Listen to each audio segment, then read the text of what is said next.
বরিশাল উত্তর জাতীয় মঞ্চের পক্ষ থেকে সকলের পাশে দাঁড়াবেন, সাধারণ মানুষের পাশে দাঁড়াবেন, সকলের সুখ দুঃখকে ভাগ করে নেবেন। এটাই হলো জিয়া মঞ্চের আদর্শ, তারেক রহমানের আদর্শ।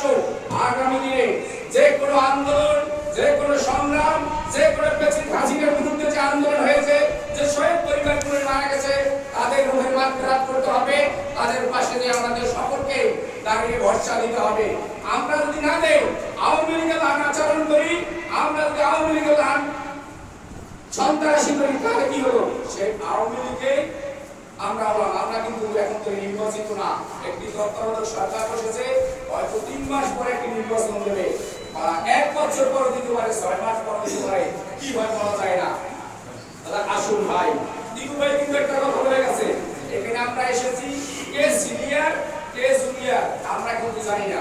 তবে আমরা একটা ভুল বরিশাল জেলা থেকে না, আপনারা একটা করে দেবেন, আমরা জিয়ামত দিনে আমরা কাদিরের থানা একটা কমিটি দেব, এটা সঠিক। যারা দীর্ঘদিন আমাদের সাথে আন্দোলনে মাঠে ছিল, কারা আন্দোলন করছে, কাদেরকে আমরা আন্দোলনে পেয়েছি, আমরা যাদেরকে আন্দোলনে পাইলে তাদেরকে কমিটি দেবো? এখন সুদিনের পর কাছে এসেছে, আমি চিন্তা লাইতে সে একজন নেতা, তারে তো কমিটি দেবো না ভাই। দুর্দিনে এই 17 বছরের মাঠে কারা ছিল আন্দোলনে, কারা নির্যাতিত হয়েছে, কারা দেশছাড়া হয়েছে, কারা মামলা খেয়েছে, কারা রাজপথকে ধরে রাখছে, তারাই সুদিনের ফসল পাবে।